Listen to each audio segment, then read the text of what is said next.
Okay, we're live, and I'm a few minutes late.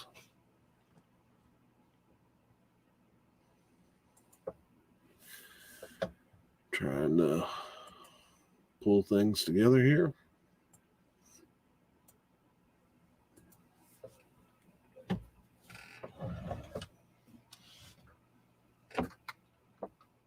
In a busy couple weeks.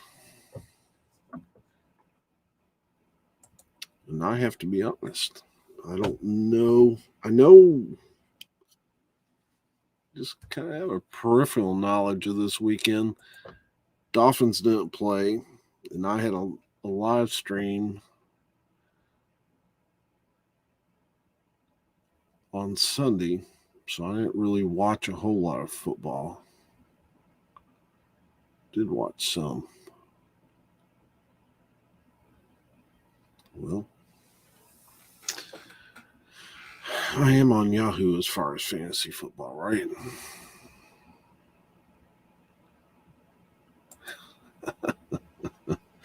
It's been a long week.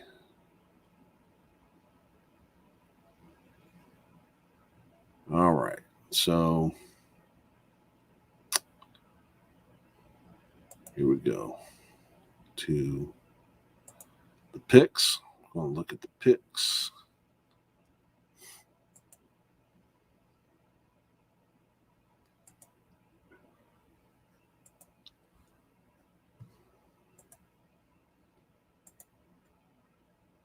There we go. See how I did. Oh, not looking too good. Got 2 losses there, 2 losses there, 4, 5, 6. 1, 2, 3, 4, 5, 6, 7, 8. 8 and 6 for the week. Not good. What did I miss?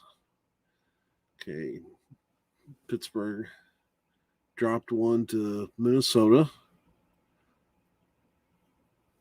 in the Can't Beat the Lions Bowl. Let me get this mic a little closer.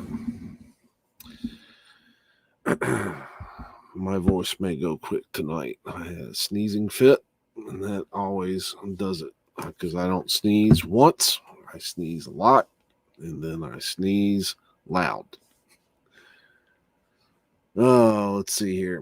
So Cleveland beat Baltimore by 1. I missed that one. Let's see. New Orleans beat the Jets. Dallas beat Washington. Missed those. Missed San Francisco. Just nipped the Bengals. That could have gone either way. And, of course, the Rams beat Arizona. It looked to me like, from what I saw of that game, that there was some clock mismanagement, or else the Cardinals really could have been in the middle of that. Because from what I remember seeing, the Cardinals got stopped on a 4th and 1, punted the ball away. No, got stopped on a 4th and 1. So then they get the ball back, they score, and then they have to do the onside kick. And yeah, whereas if they had kicked the field goal, if they could have gotten the field goal instead of going on 4th and 1, maybe they would have had a shot. But all right, so scored the most points. I had Arizona. Obviously, they didn't beat LA, so they couldn't have. Least Detroit. No, that goes to Jacksonville, who was shut out by Tennessee. So let's look at some new games.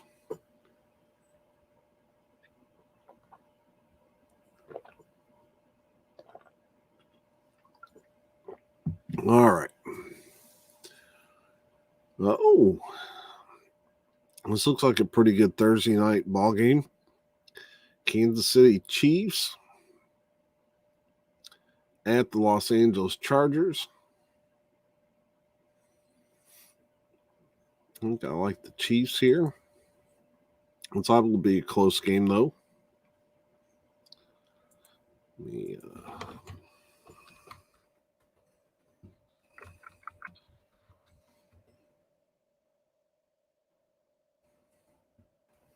You do have the Chiefs at 9-4, the Chargers at 8-5. So this is a really important game. Both teams have a lot on the line.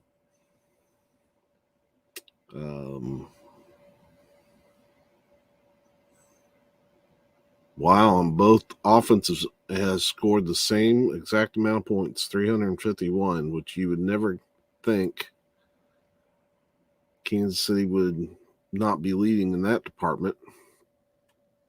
But now the offense may not be clicking like it used to, but the defense is playing well.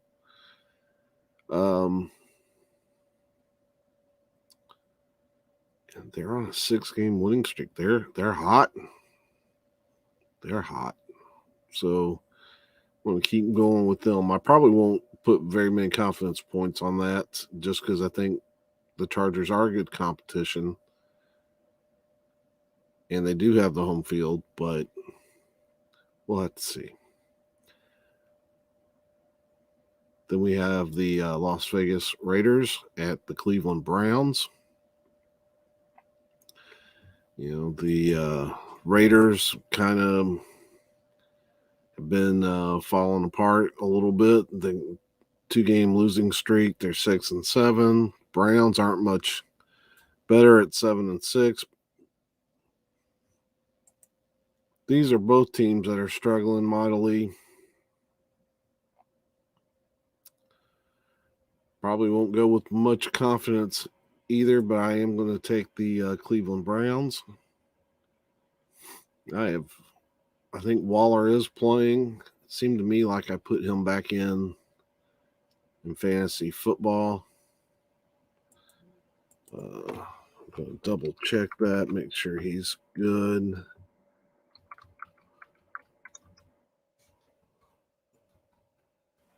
Yeah, Darren Waller. News. All right, so he remains out of practice for the Raiders. Maybe I didn't have him put back in. So they are. Wait a minute. This 2 days ago. So Darren Waller, injury-riddled Raiders without Darren Waller and others against Chiefs, but they're not playing the Chiefs this week. That was 2 days ago. What is today? Tuesday, so that could have been before. Yeah, that could have been before the Sunday night game where they played. 3 hours ago, Darren Waller remains out of practice for the Raiders. Yeah, that's not good for them. We've got New England at Indianapolis. This will be a good game for the Patriots. The Indianapolis Colts, probably a little underrated, 7-6. With the Patriots 9-4,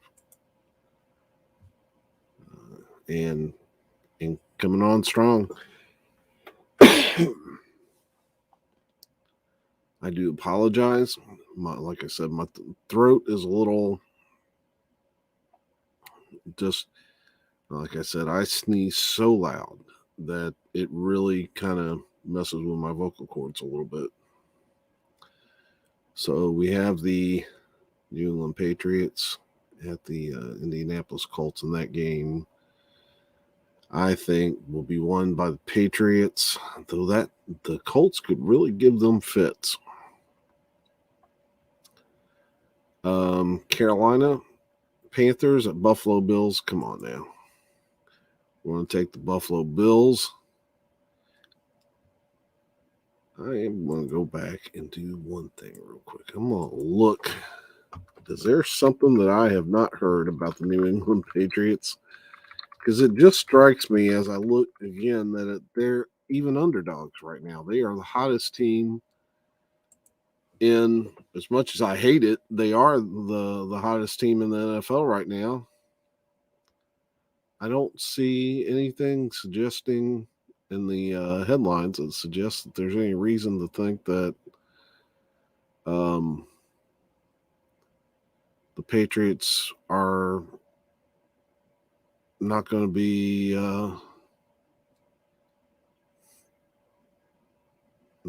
ready for this game. I'm not seeing any major injuries. So I don't know what's going on there. I'm not sure why. And even the picking by the fans is a little more split than I would have thought, with it only being 56-44. Just strikes me as kind of odd. Not that like I said, I think the Colts are good competition. I'm just not sure.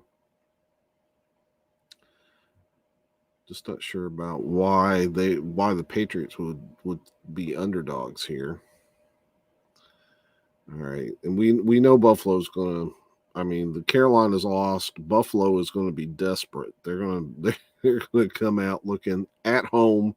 They're going to be looking to put away Carolina convincingly and stay in this race with the Patriots.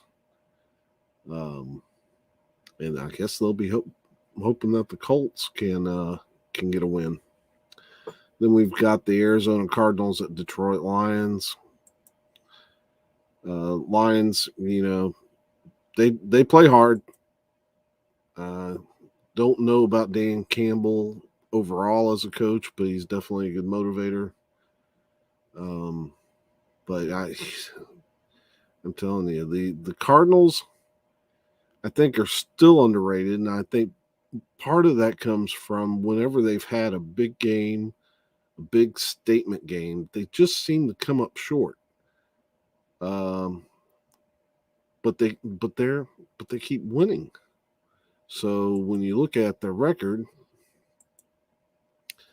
the Cardinals are 10-3, right there with the Packers and the Buccaneers.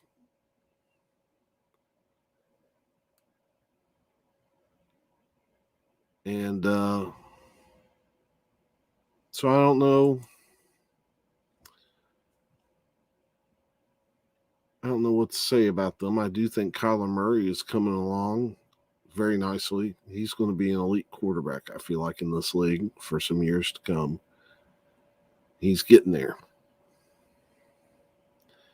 Now, talking about another team with a quarterback that, I hope he gets to be elite, and that's Miami with Tua Tagovailoa. And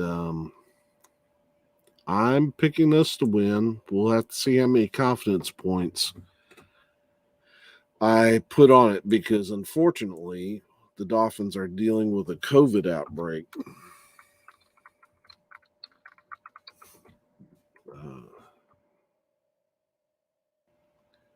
So right now the Dolphins have no running backs. Myles Gaskin, Salvin Ahmed, and the guy Philip Lindsay, who we just picked up from the Broncos. Well, actually, I think he was somewhere else between us and the Broncos. Texans. And wow, I mean, that's tough enough. Of course, now we're not known for being a strong running team. So, as long as we can find someone that can do decently, how much of a loss is it for us? Tua's getting it done, and that defense is stout. But then the news came yesterday that Javon Holland is on the COVID list, and that really scares me, because he has been everywhere for us. Sometimes I wonder if we haven't cloned Holland, because he's always around the ball. So I'm looking at an article now. The Dolphins have a problem, and it's not extending further than their running back room.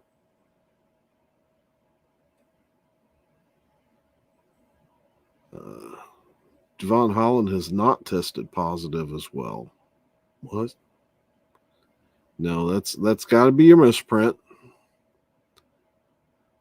Yeah, because he may not be available on Sunday. So there are 4 players on the COVID list. Now, I think there's a good chance we could get Gaskin and Ahmed back because they went on the COVID list last week. They are vaccinated and will have an opportunity to test out of it. So we'll see how that goes. I am not an expert on the NFL COVID protocols, but I do believe that vaccinated players are not held to the 10-day. They are given the opportunity to test out, I think.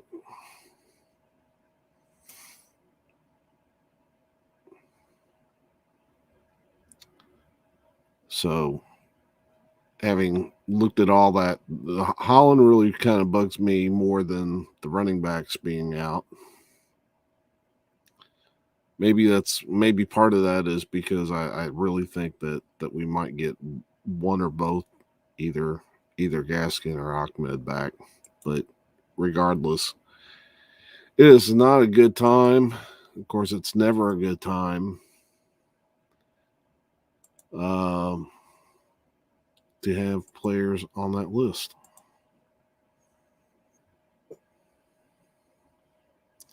Still going to pick them.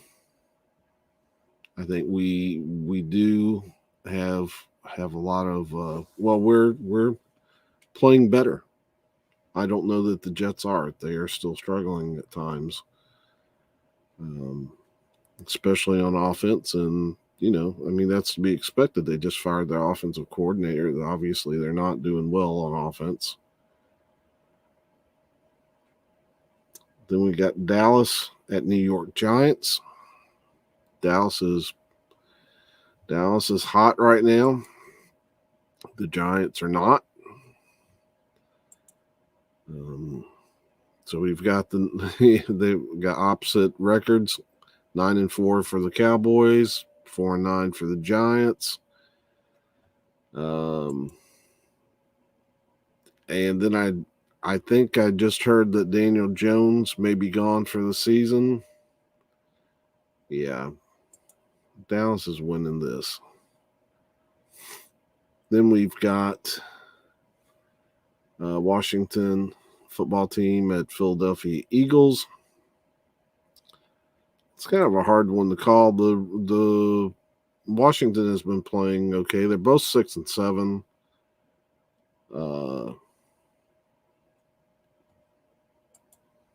I think I'm going with the Eagles here, but it won't be by much. No, I said the Eagles, didn't I? Yeah, but there won't be a lot of confidence points on that. I expect that to be a very even game. Tennessee Titans at Pittsburgh Steelers.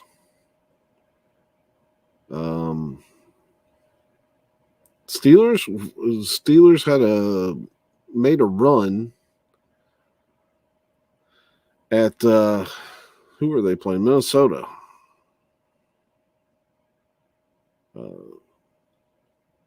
What a game. But the Vikings can't feel good about it, because whenever you are 29 points up on another team, you should just put them away. You shouldn't let them back in the game. Steelers had an opportunity. I'll give them credit. I mean, they were in it right to the last play. They also did some goofy stuff. That's not going to work with Tennessee. Even without Derrick Henry, I still think Tennessee's a better football team. I think the standings reflect that. You've got the Steelers at 6-6-1. The Titans at 9-4. Yeah. Feel pretty confident about that. Houston at Jacksonville. There's a toilet bowl for you. Both of these teams are lousy. Wow, are they bad? And they're both at the bottom of the same division with identical records. And let's see. Yeah, pretty much identical. It's going to be hard finding games where I really want to put good confidence points down because a lot of these are evenly matched. I would have liked to have seen Houston and Jacksonville playing other people so I'd have some slam dunks, but I don't. So who do I think is going to win this?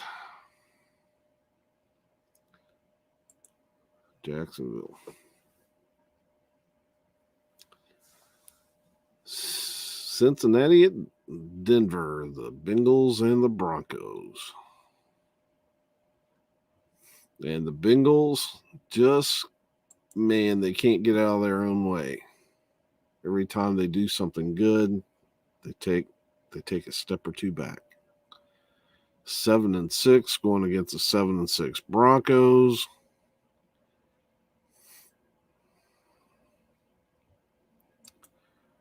Wow.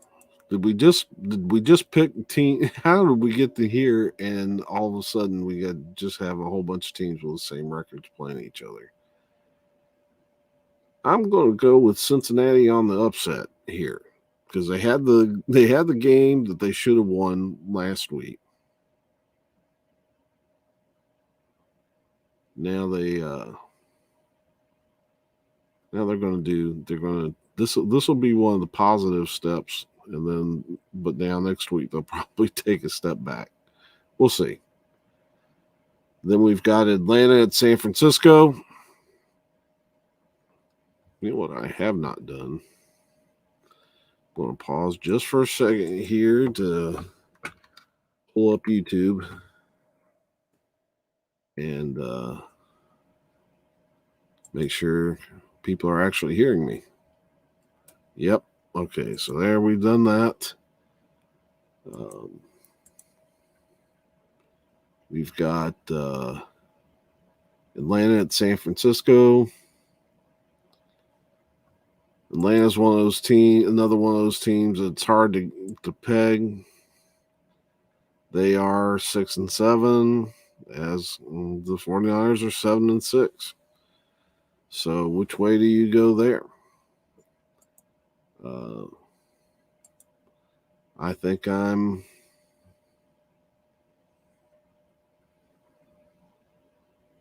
wow. And wow, what a different. I mean, so we've got two teams that are within a game of each other, but yet all the fans are over here picking 97% San Francisco. You know, I am kind of feeling the 49ers in this game, but wow.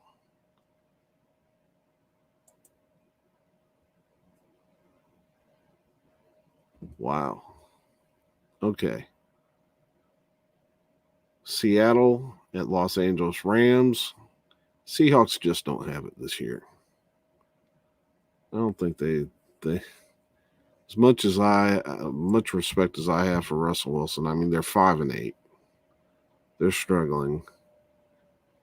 And they're going up against a Rams team that's probably feeling pretty good right now to get off the losing streak and get back in the hunt. Going with Los Angeles Rams. Then we've got Green Bay at Baltimore Ravens. I don't think the Ravens are real either. What just happened? Because my picture looks froze. Oh, that's the YouTube thing. I'm so stupid.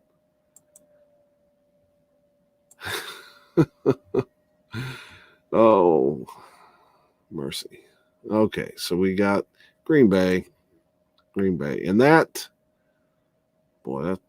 awful tempting. Just throw Baltimore's good. See, I want to throw a bunch of confidence points on Green Bay there. This may be my slam dunk.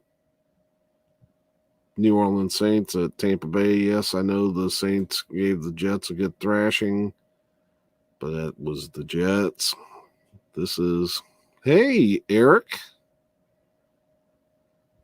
Glad you could join me. I'm kind of limping along tonight.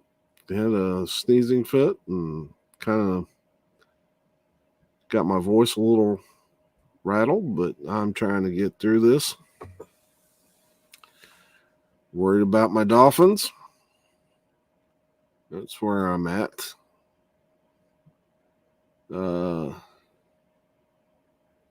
Okay, you got here right when I was talking about the Packers. Yeah, I think you all have a solid win here coming up. I think the Ravens have got good talent. Why I don't see why they are not winning more games.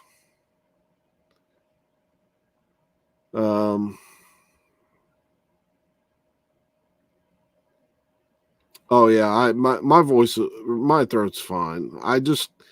It's been this way all my life. I for some reason I get the sneezing, I can't stop. And I'll sneeze 20, 30 times and I do it loud. It's almost like I'm shouting. And so when I have one of these fits, my throat gets real tired because of all the. But I probably won't sneeze again now for who knows what.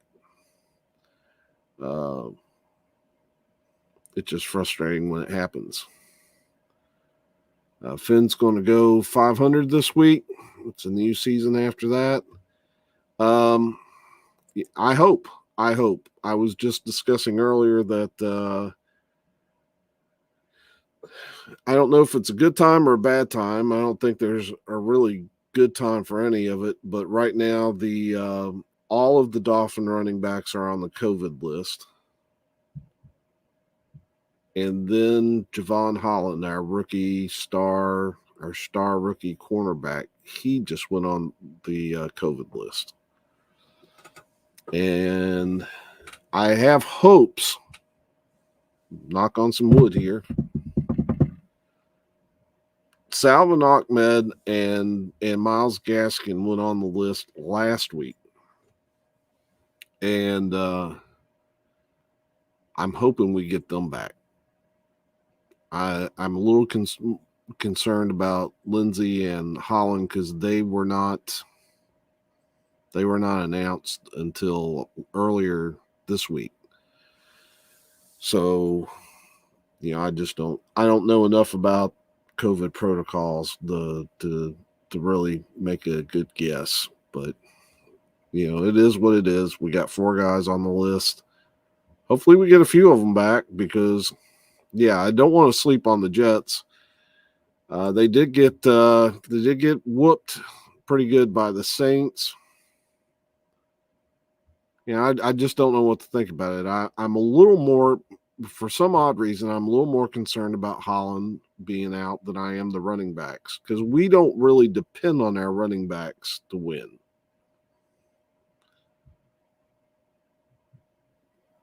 And we probably have some good talent running wise out of our wide receivers that we could probably, and I think we brought another kid up to fill in. I'm more concerned about Holland because Holland is man, that kid's been playing like his hair's on fire. I mean, this guy is all over the place all the time. And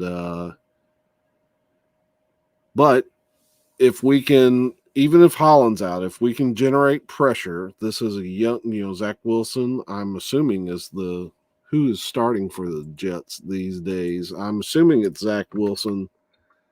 Unless he has gotten hurt and I didn't hear about it. Okay, yeah. So it looks like Zach Wilson. So he's a young quarterback.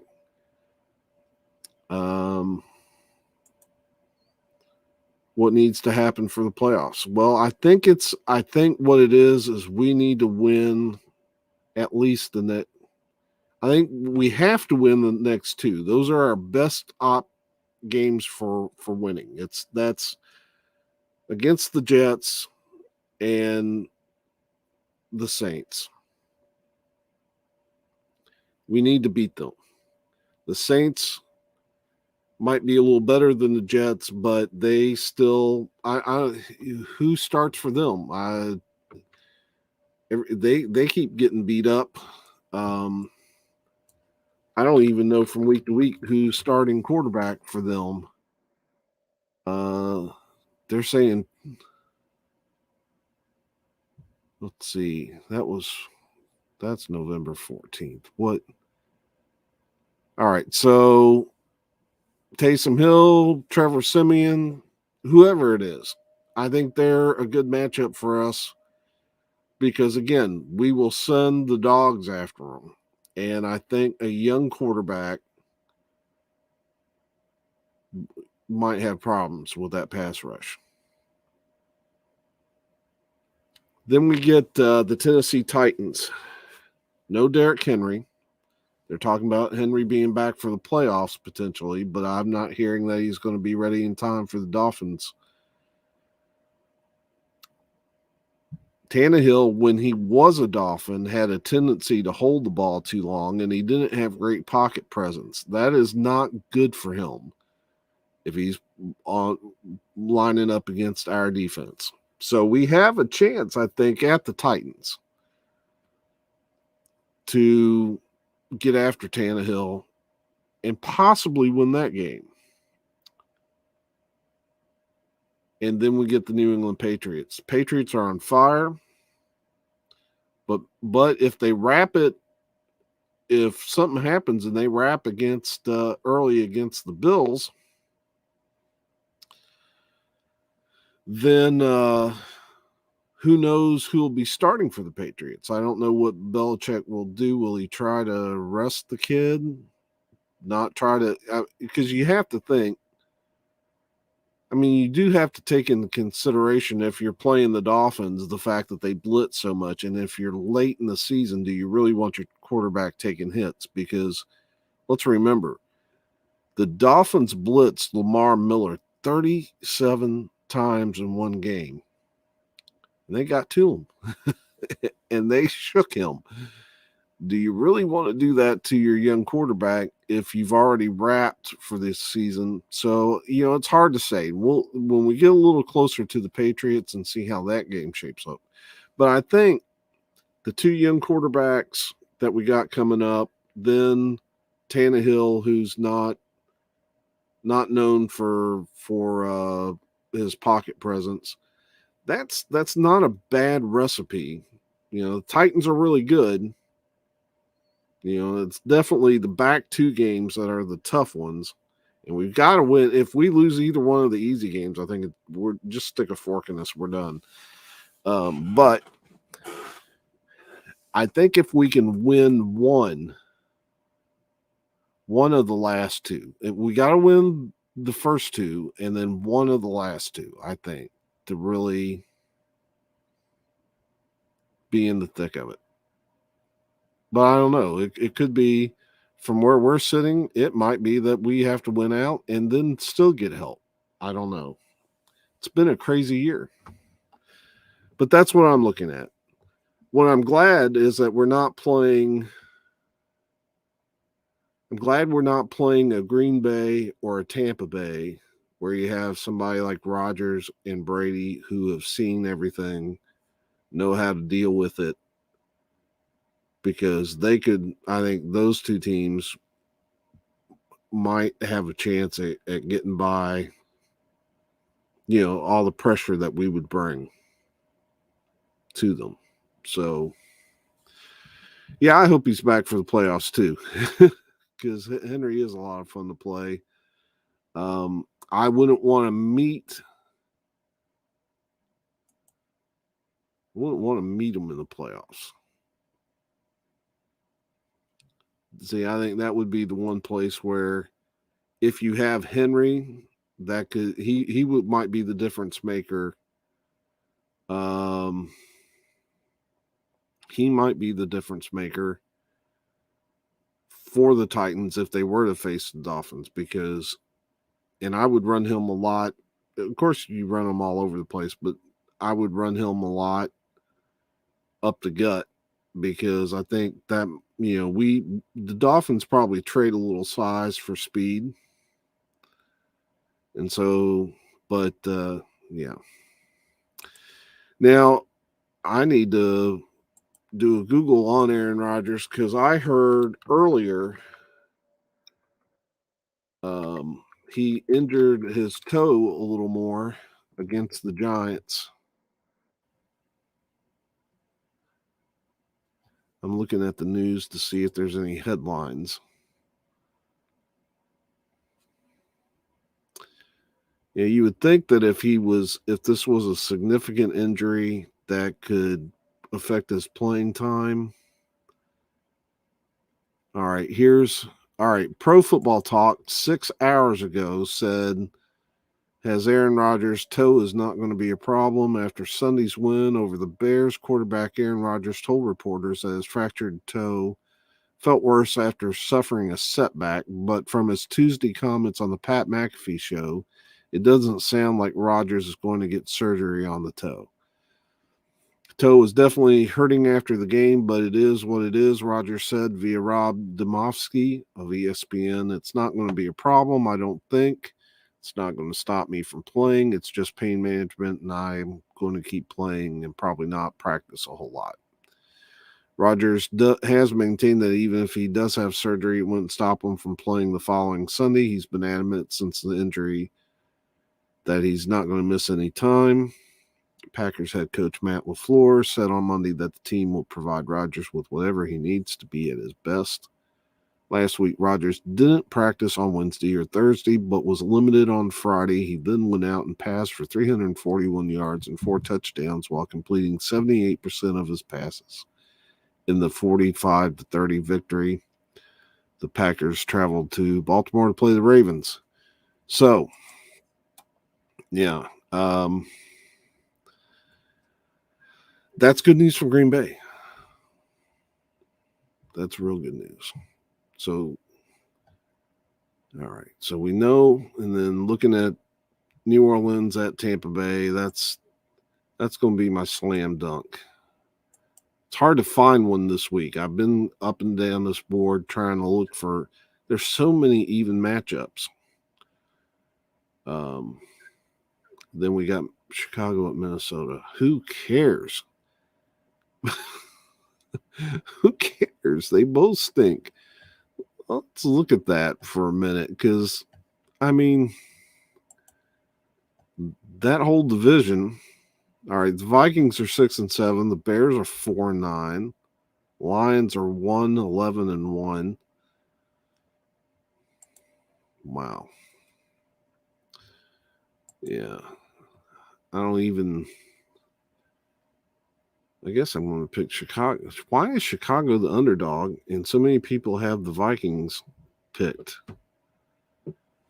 Is there something about the Chicago Bears that I don't know about? Somebody hurt, because they're not a great team, but they do have a better record than the Vikings.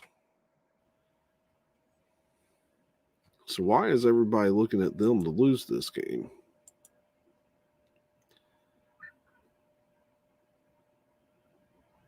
All right, so the Bears got whooped by the Packers, but that's to be expected.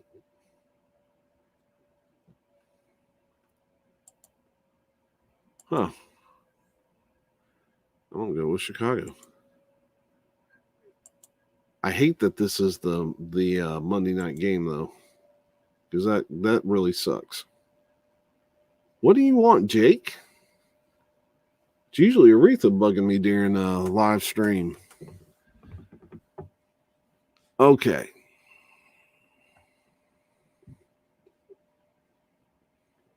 Jake, get down, buddy. Thank you. At least he listens to me when I ask him to get down. Wreath is so hard-headed. Ow! Yourself.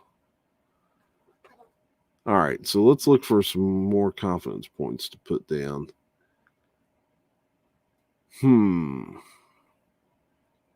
Man, so many even games. I think I'm going to put a lot on Tennessee to beat Pittsburgh.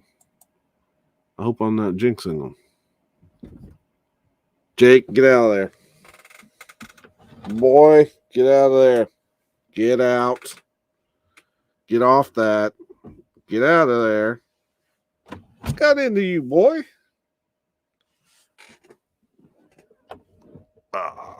Come here. Come here, buddy.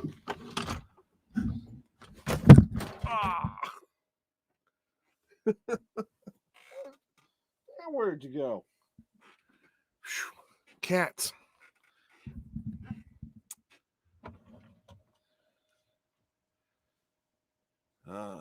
Let's see here. Bears played a solid 2.5 quarters, and then the Packers flipped the switch. Yeah. That they did. I just don't see. Probably because people tend to value quarterbacks more, and I'll give Kirk Cousins is probably a better quarterback, at least at this point in his career, than anything the Bears have right now. But they don't win and lose the whole game for you. So I like the Bears there. These confidence points are what's really. It wasn't making the decisions. Oh, well, here's a slam dunk. Why didn't I have this one picked already? In fact, we're going to move the Tennessee game down to the 14 spot and give the 15 to Buffalo over Carolina. There's a slam dunk if I ever saw one. All right. Then, oh, yeah. In fact, we're going to move Tennessee and Pittsburgh down to 13 because I missed Arizona and Detroit. Arizona's going to kill them.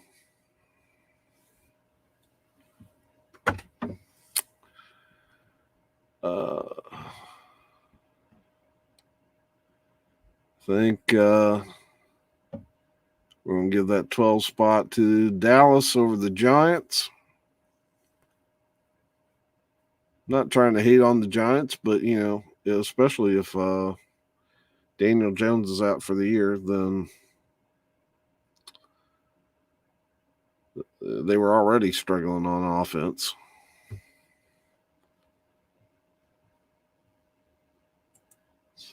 Two competent running backs in Green Bay is a unique thing. Usually using fullbacks and tight ends in motion interchangeably with running backs, sometimes even wide receivers. Yeah, but I'm glad you got him. I got Aaron Jones on one of my fantasy teams, so I'm glad he's having a good year. Let's see. Who else?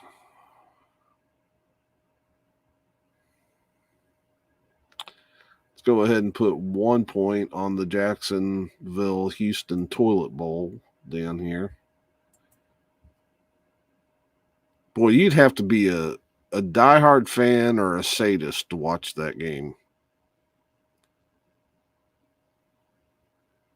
And, yeah, that Minnesota-Chicago's not much better. You know what? We're going to put some major confidence points on the Rams to beat Seattle. As much as, like I said, as much as I respect Russell Wilson, this is not Seattle's year.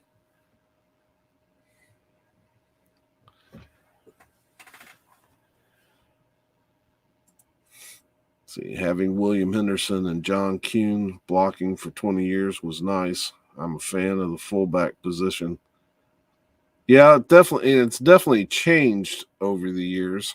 I can remember when fullbacks actually were legit running backs. They carried the ball. Larry Zonka, uh, was Jim Brown a fullback? It's hard to have him pegged as a halfback. I don't know. I don't even know how they used to determine. It seems like now fullbacks are it's on one of the toughest son of a guns to ever play the game. Had a great offensive line, no doubt. I don't know if anyone's ever had I don't know if anyone's ever had the line that he did. I mean, to run behind Jim Langer, Larry Little, and Bob Kuechenberg. Are you kidding me? Langer and Little are both in the Hall and well deserving of it, and Cooch should be in the Hall. And I think, was it Kuechenberg that said they kind of determined where in the game they were by looking at Zonka and seeing which side of his face his nose was laying on because he broke his nose so much. Allstott was a beast, but Lorenzo Neal, but that you're starting to get into the area where they just kind of quit running the ball so much and became really just those hard-headed guys that would just slam, almost like an offensive lineman coming out of the backfield to just slam in a whole wide. Now Riggins actually ran the ball, and I don't like to think about John Riggins because he beat us in a Super Bowl. He had a real famous touchdown against us in the Super Bowl.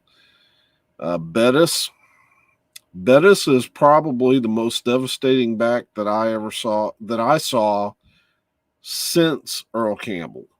And Earl Campbell was otherworldly, and I don't think I've ever seen anyone run with the devastating power of Earl Campbell. Of course, the dude had thighs like tree trunks, and could move. He could roll. But yeah, Bettis was closest thing I think we've seen to him since Earl the Pearl. You don't see but you see the big guys running that much anymore. Of course, we're kind of getting away from. I don't think we've got the kind of dominant backs of Derrick Henry, but once you get past Derrick Henry, there's really no other running backs in the MVP conversation. And I'm not sure we're seeing running backs that are putting up the numbers that we were even seeing in the 90s or early 2000s, like with Terrell Davis or Priest Holmes. I love that a fullback can motion to tight end or close slot, and a running back that can block decent but catches out of the backfield. Yeah. If you want all of that, then look at Walter Payton. He may have been the best rounded athlete I ever saw at the running back position. Could do it all. Block, catch, wicked, and Derrick Henry's known for his stiff arm. So was Walter Payton. Tight ends catch so many short passes now that you don't have to lean on a running back to get short yards the hard way. Yeah. And tight end's getting to be one of those weird positions too, because They're catching more balls and not blocking as much. And you're almost seeing a division between, teams having their receiving tight ends and their blocking tight ends. I know as big of a star as Gesicki is for us. He catches a lot of footballs. People talk about him not being able to block very well at all, but he's so much of a mismatch coming out of that tight end spot because he's big and physical, but yet you probably would have a hard time putting a linebacker on him. But we've been going that way for a while too. I'm trying to think in the 70s, did we have many tight ends that were, I think the first tight end that I really remember was more late 70s, early 80s when Kellen Winslow of the Chargers. In the Air Coryell offense that was catching a ton of passes. It wasn't as commonplace back then. You still had guys making good catches, but they were usually bigger guys and blocked a lot better.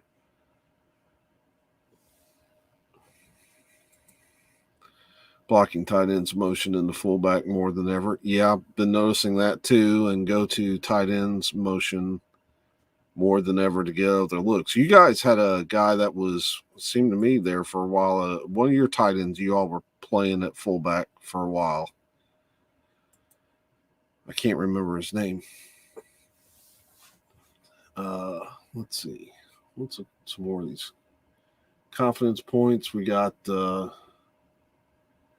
Green Bay. I'm going to put 10 on that. I know Baltimore's good, but I really think Green Bay's going to win that game.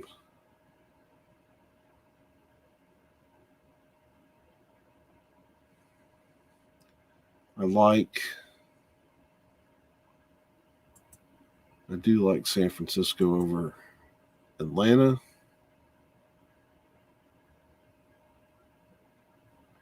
New England over Indianapolis. Didn't want to put New England too high just because Indianapolis is a good opponent for them, but then I think we'll finally go Dolphins at 7.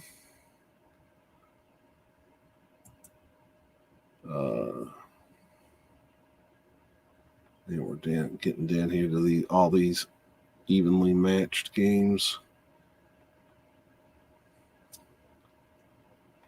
Didn't want to put this many points on the Chiefs, but I think it's about time I can't put everybody down at the bottom.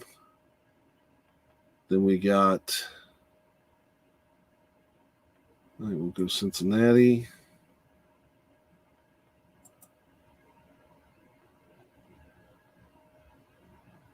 Man, this is just such an ugly game. I don't want to put a lot on it. 2. This is not really that great either. So let's go 3 and then 4. And then they ask for scores on these games. And why? Who cares? Minnesota and Chicago.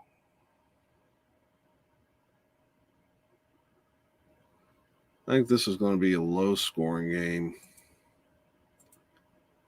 We'll give that 17-10. Maybe even 17-14. How about that? And then who cares about this other game? Look.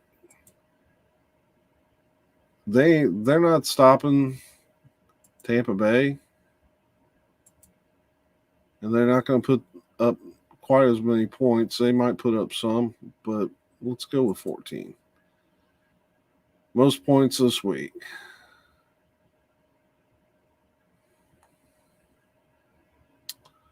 I think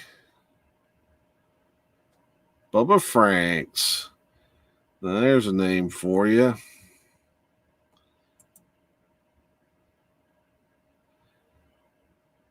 Sometimes sometimes I forget about some of these guys until they pop up like in Madden or something as a legend.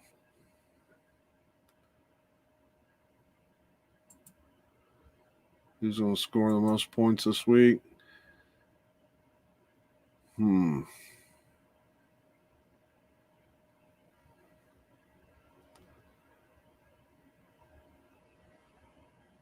as well put Green Bay in that spot. Least points. Jets.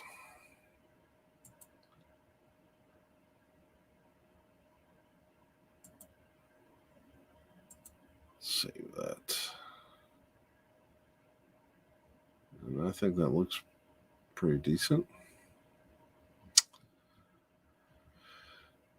Fantasy. Let's see here.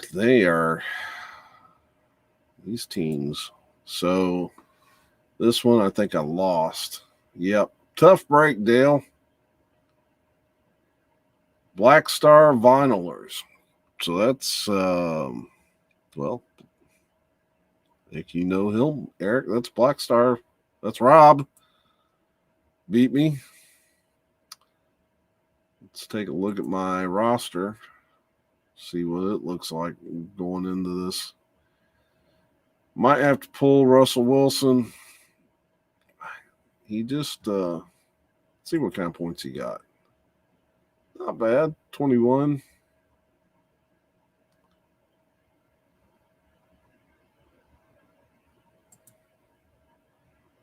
Don't know. Probably leave him in. Tyreek Hill, Tyler Lockett, pretty good. Gordell Patterson. There's one of those guys that we're talking about. In fact, in fantasy football, they got him playing both wide receiver and running back. He's been lighting it up. Aaron Jones. Darren Waller's questionable. That may have been why I lost. No, he scored 4, but that's not very many. But we've got Gesicki ready to come back in because Dolphins had their bye week. I just left the Dolphin defense in. How's this kicker doing over here? He scored 3 points for me. This might be one adjustment I make. Let's see. I was watching Jason Taylor highlights last week. Dynamic player back when. Love Jason Taylor. He's absolutely my third favorite football player of all time. Bob Greasy, always going to be my favorite. Dan, of course, number 2. And then Jason Taylor. I loved watching him come off the end. And was anybody better at the strip sack than Jason Taylor, where he'd come around and create a forced fumble and then pick the darn thing up and run it in for a touchdown?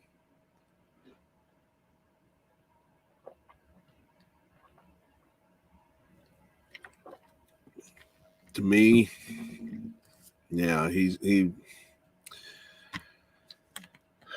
the only defensive end that even comes close to him for me is, of course, I loved Reggie White too.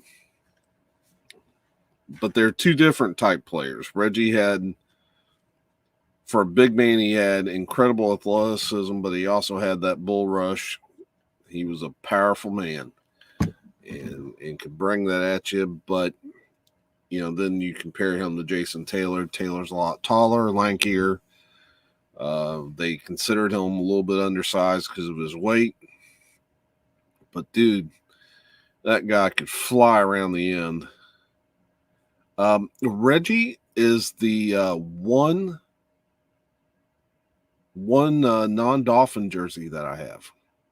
A buddy got it for me for Christmas one year because he knew I was such a Reggie White fan.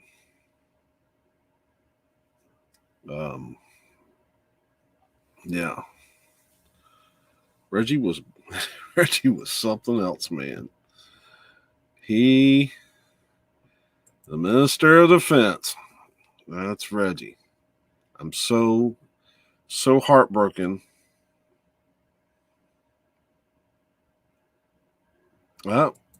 Maybe. I don't know. I don't know. He was so lanky. Maybe he would.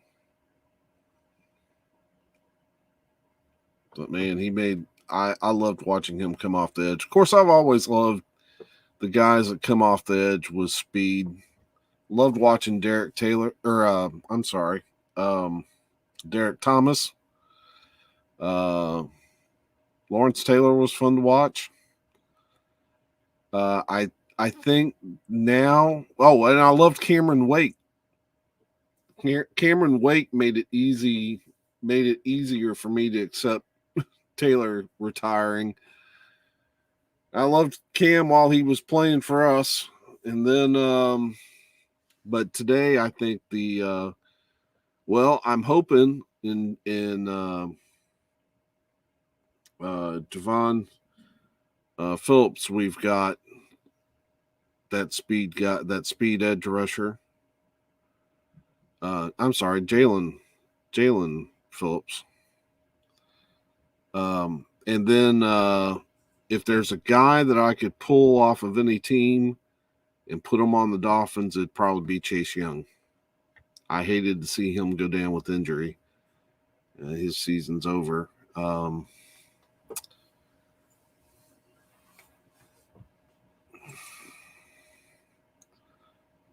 Yeah, and the Dolphins had some. I liked it back when we had that defense because that was one of my favorite defenses because we had, and I'm going to blank on their names. We had Patrick Surtain at one corner, and I'm blanking on the other corner.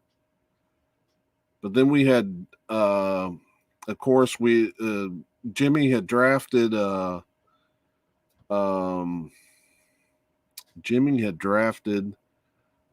Zach Thomas and Jason Taylor roughly about the same time.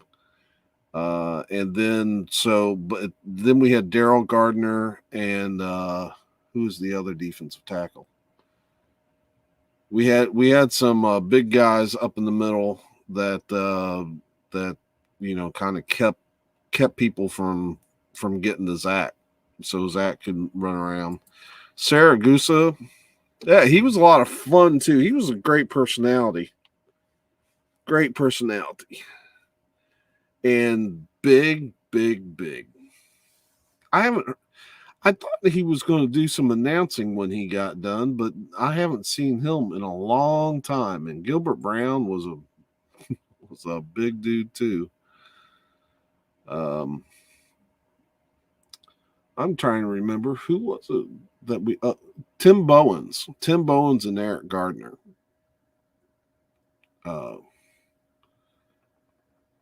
Man, they could plug up the middle. James Harrison, he could still play if he wanted, right? I think the last time I saw him, he was in his mid-30s and still cut.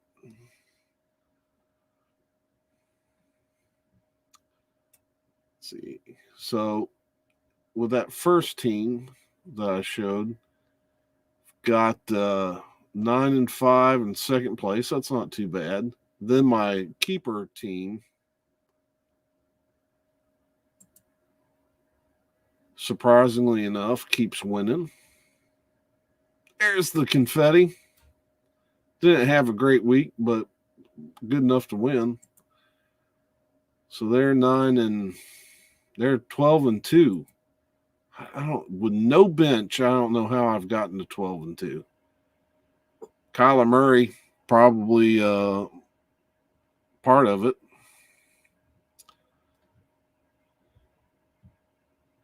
Before the injuries, there was always 2 on J.J. Watt. Yeah, he's not quite the same player he was. His brother is kind of taking over the spotlight. Let's see, Stephon Diggs, Mike Evans, Matt Breida. I had if I'm starting Matt Breida, I'm struggling at the running back position, getting good guys on the field. That's because DeAndre Swift he's been playing good, even though he's on the Lions. He's questionable. Nick Chubb, I'm glad he's back, but who did I have at Hunter Henry? I got to get him back in. He's not great, but he's better than this Juwan Johnson guy. This team. I guess we'll go back. Well, how's the Green Bay defense playing? Looks like they're playing pretty solid. So who do I start? Green Bay's defense, Arizona's defense. Looks like I'm going to put Green Bay back in. Yeah.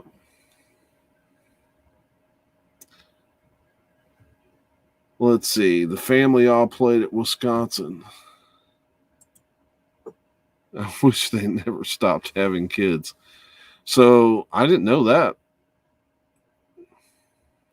I didn't know that the Watts played at Wisconsin. How many of them are there? Do they have another brother?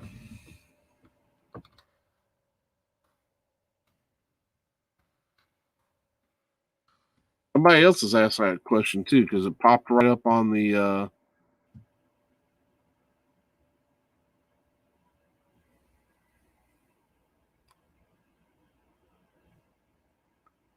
I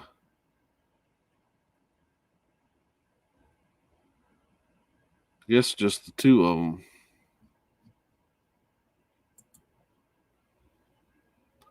Oh, Derek Watt is still in the league.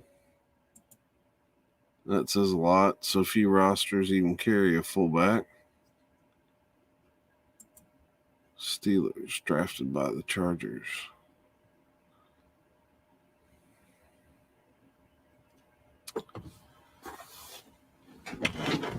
Oh, wow.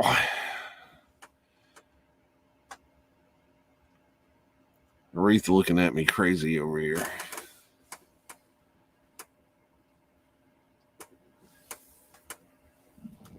Man, this has been a wild year. Got the Packers, Cardinals, and Bucks all at 10 wins. And I don't think anybody in the AFC's there yet. No, we got the Patriots, Chiefs, and Titans at 9-4.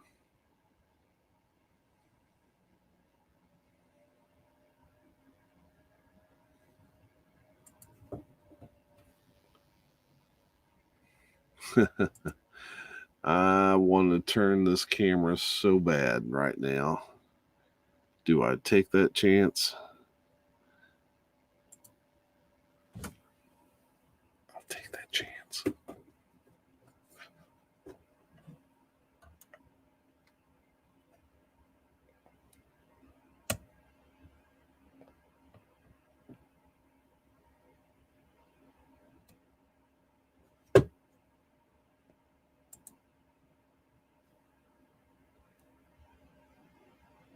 That messy kitchen.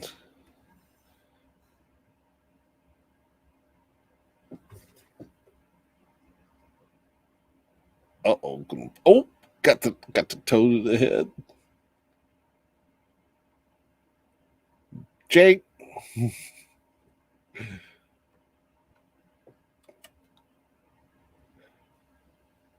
Dude.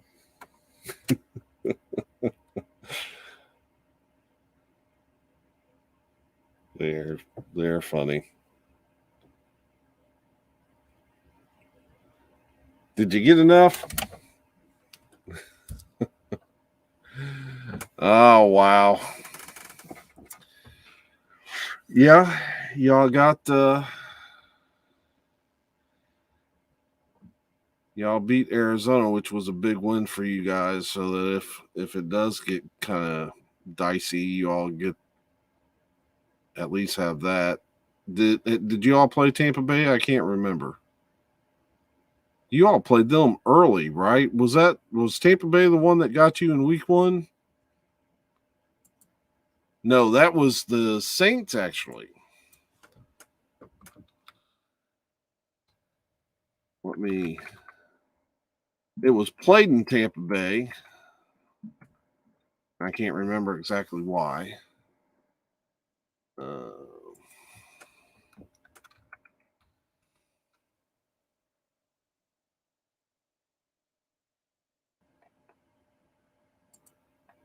Let's take a look at the Packers season. Yeah, the Saints got you.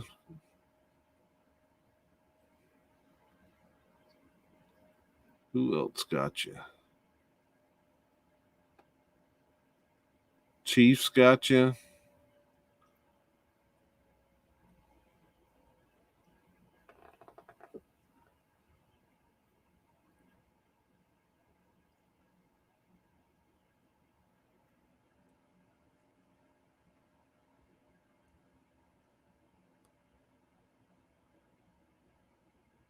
Huh.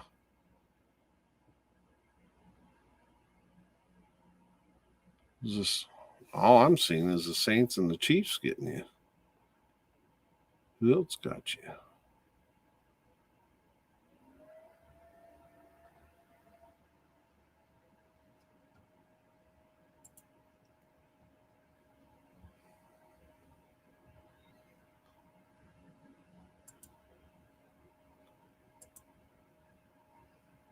Okay. Yeah. Saints cruise. We had a broken off season. Yeah. But I still can't. Oh, the Vikings got you once. So, and that's weird. Of all the teams on your all schedules, you're not dropping games to the Cardinals or the Rams. You dropped them to the Saints and the Vikings.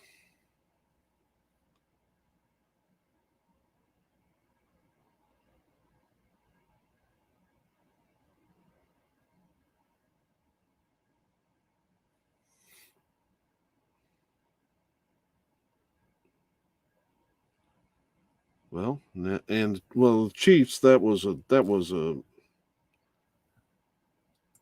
tough game. But it seems like your losses have come in odd places. Now the Packers have the Ravens, go home for the Browns and Vikings, and then you guys should. I would think 3-1 at least, if not 4-0.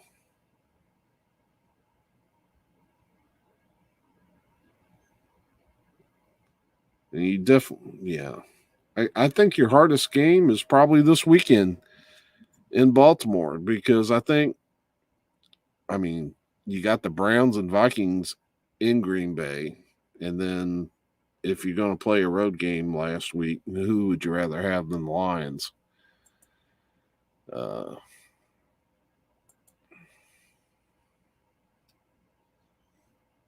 So I think you're all in good shape. Yeah, let's look at the Buccaneers. Wait a minute. Let's see. Who's the other team? Cardinals. Let's look at the Cardinals first. Cardinals, I think, have if I remember right, looking at this a couple weeks ago, the Cardinals have the toughest schedule remaining. Yeah.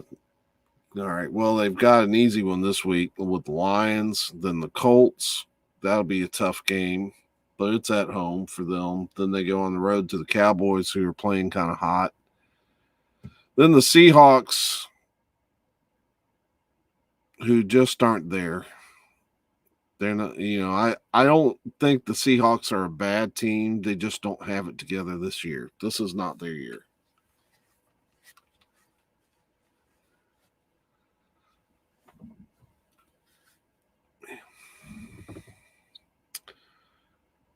Just not their year. So let's see if I can find the Bucs now.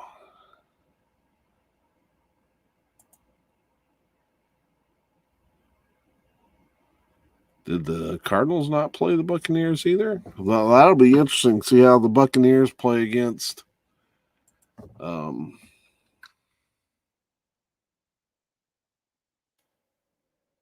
essentially the Packers and the Cardinals.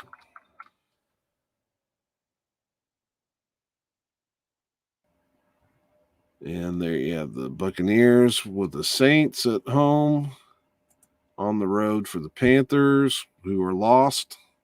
Got the Panthers twice. Yeah, this is easy. And then they got the Jets. Man, that's almost an exhibition schedule for the Buccaneers. So it's going to definitely be bad. Sad Lions. Yeah. I think it's definitely going to be between Tampa Bay and Green Bay for the number 1 seed. If we're just going by strength of schedule, I mean, Tampa Bay has got the easiest path. No doubt. I mean, you couldn't ask for anything better than, this is going to be their hardest game against the Saints. And then to close the season with the Panthers, the Jets, and the Panthers again. I mean, who is Tom Brady? Whose pockets is he greasing? Man, what a schedule. Crazy. But I don't know that really matters. Whether it's 1 or 2 seed. As long as you get one of the top 2 seeds, so you get a home field. You get a bye week. Now, that may not play in the Buccaneers' favor. Because I don't know. I mean, I think there's having too soft of a time. So, I mean, Panthers, Jets, Panthers, and then a bye week. Would the Bucs really be ready to play a good team, a really good team after that? I don't think you want it. I don't think you want a road that easy.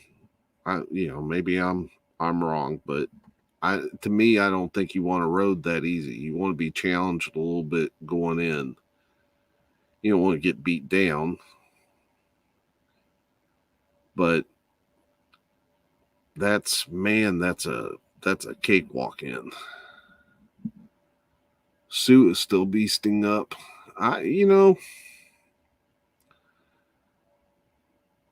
He's a good player, but I'll probably never be overly fond of him because I don't know. I just didn't like his antics in Detroit and earlier than that, and even I think when he was in college, he did some stuff that was not great. And so then he comes to the Dolphins, and I worry about, is he going to be a jerk as a Dolphin? And he behaved okay while he was with us, but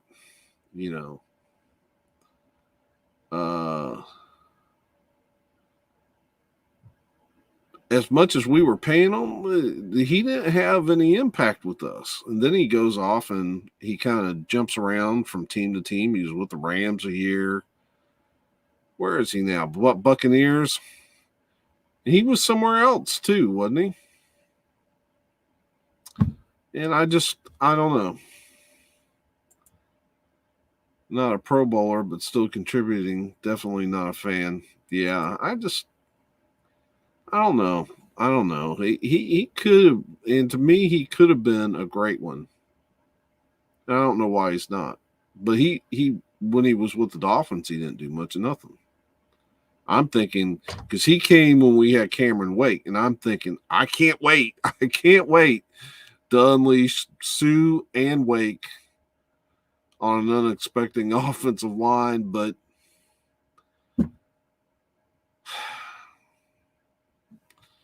Hey, I appreciate you coming in, talking to me. I think I'm about ready to go too. I am excited. I hope to put something together. We've got Spider-Man coming out this week, and then Hawkeye wraps up not this week, but next week. So I want to do some live streams on those two shows. I haven't put anything together formally. I'm going to try to talk to some folks, but yeah, some good stuff coming up. But hope you're doing well, Eric.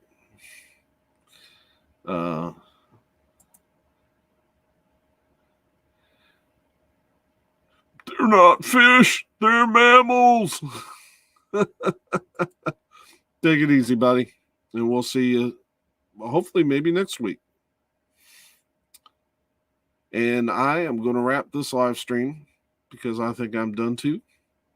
If you have joined us and gotten this far, thanks. These live streams haven't been getting many views, but especially when Eric comes in, they're fun. So until next, well, there'll be some more videos go up between now and then, but I'll be back 9 o'clock next Tuesday. Until then, peace.